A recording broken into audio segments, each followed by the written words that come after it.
Isang nakakabighaning istorya, patay na ang anak.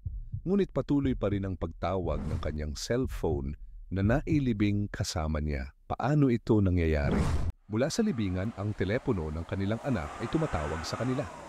Hindi makapaniwala ang pamilya sa mga tawag na mula sa numero ng yumao. Bawat gabi, natatanggap nila ang tawag. Walang nagsasalita sa kabilang linya, ngunit naroon ang presensya na tila nagbabalik mula sa kabilang buhay.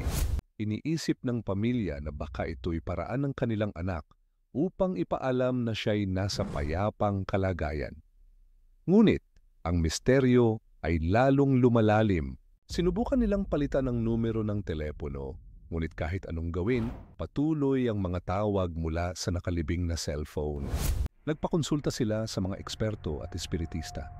Ang bawat isa'y may iba't ibang paliwanag, ngunit walang tiyak na kasagutan. Naglakas loob silang bumisita sa puntod. Sa kabaong, naroon pa rin ang telepono.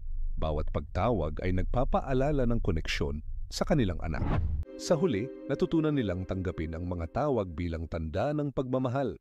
Sa kabila ng kamatayan, nananatiling buhay ang alaala ng kanilang anak.